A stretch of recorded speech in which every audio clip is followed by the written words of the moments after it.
UPSC தேர்வில் மத்திய அரசு இன்று ஒரு நோட்டிபிகேஷன் கேட்டு உள்ளனர். இது இந்திய ஜனநாயகத்திற்கு பெரிய ஆபத்து தரும் விஷயமாக அமையும் என திருவள்ளூர் நாடாளுமன்ற உறுப்பினர் சசிகாந்த் செந்தில் எச்சரிக்கை விடுத்துள்ளார். தமிழக அரசு 2 விஷயங்களை முக்கியமாக கவனிக்க வேண்டும். ஒன்று, எந்த முக்கிய பதவிக்கு வந்தாலும் பெண்களின் பாதுகாப்பு கேள்விக்குறியாக உள்ளது, அதை கவனிக்க வேண்டும். அதேபோன்று நிறைய மருத்துவமனைகளில் சிகிச்சை பெறுபவர்கள் உறவினர்கள் மருத்துவர்களை தாக்குவதை நம்மால் பார்க்க முடிகிறது. மருத்துவர்களுக்கு சிறப்பான பாதுகாப்பை உறுதிப்படுத்த வேண்டும். அப்போதுதான் மருத்துவர்கள் நம்பிக்கையாக பணியாற்ற முடியும் எனவும் தெரிவித்த அவர், மேலும் மருத்துவர் பாதுகாக்க தனி சட்டங்கள் இயற்ற வேண்டும் என சசிகாந்த் MP கோரிக்கையும் விடுத்தார். அதேபோன்று கனிம வள கொள்ளை என்பது மோசமான ஒன்றாக உள்ளது. இயற்கை மட்டும் அல்லாமல் அனைத்து விதத்திலும் பாதிப்பை உருவாக்குகிறது. அதை முழுமையாக தடுத்து நிறுத்த வேண்டும். இதில் அதிகாரிகள் பங்குதான் அதிக பங்கு உள்ளதாகவும், கனிம வளம் கொள்ளை திருடுவதை தடுப்பதற்கு அதிகாரிகளுக்கு கட்டாய உத்தரவை அரசு பிறப்பிக்க வேண்டும் என கோரிக்கை விடுத்தார்.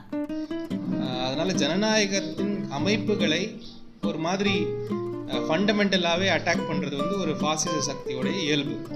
அந்த மாதிரி இந்தியாவில் நீங்கள் பார்த்தீங்கன்னா எலெக்ஷன் கமிஷன்லேருந்து ஆரம்பித்து பல இடங்களை தாக்குதல்கள், யூனிவர்சிட்டிஸ் மேலே தாக்குதல், அப்புறம் நம்ம ஜுடிஷியரி மேலே தாக்குதல், இது மாதிரி பல இடங்களில் இந்த பாசிச சக்திகள் தாக்குதல்கள் நடத்தியிருக்கிறார்கள்.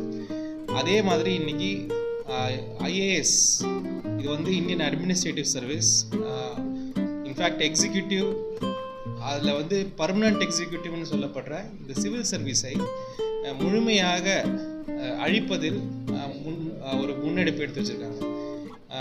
இந்த நேரத்தில் நான் எல்லாருக்கும் என்ன நினைவுபடுத்த விரும்புகிறேன்னா, திரு மோடி அவர்கள் பிரதம மந்திரி ஆன உடனே ஒரு ஒரு கூட்டம் நடந்தது, கேபினெட் மீட்டிங்.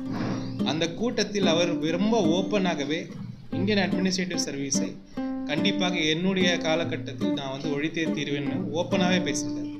அதுக்கு ஒரு முன் இதாக லேட்டரல் என்ட்ரி, அதாவது உங்களுக்கு எல்லாருக்குமே தெரியும், UPSC என்பது இந்த IAS அதிகாரிகளை தேர்ந்தெடுக்கும் ஒரு கமிஷன். அதுக்கு கான்ஸ்டியூஷனல் ஸ்டேட்டஸ் உண்டு. எதுக்கு அதுக்கு கான்ஸ்டியூஷனல் ஸ்டேட்டஸ்னால், IAS அதிகாரிகள் எந்த விதமான ஒரு பயஸும் இல்லாமல் அவங்க வரணும் அப்படின்றதுக்காக தான் அந்த கான்ஸ்டியூஷனல் ஸ்டேட்டஸ் அதுக்கு கொடுக்கப்பட்டது. அதாவது UPSC பல கஷ்டமான ஒரு எக்ஸாமை வச்சு அதில் நேர்மையான ஒரு நல்ல கேரக்டர் இருக்கிற ஆளுங்களை தேர்ந்தெடுத்து அவங்கள ட்ரெயின் பண்ணி கொடுத்துட்டு இருந்த ஒரு நிலைமை மாறி இன்னைக்கு லேட்டரல் என்ட்ரி வரலாம் அப்படின்ற ஒரு சட்டத்தை கொண்டு இப்போ UPSC 45 பொசிஷனுக்கு, ஜாயிண்ட் செக்ரட்டரி, அடிஷ்னல் செக்ரட்டரி பொசிஷனுக்கு லேட்டரல் என்ட்ரிக்கு அப்ளிகேஷன் கேட்டிருக்காங்க. இது மிகவும் ஒரு ஆபத்தான ஒரு விஷயம்.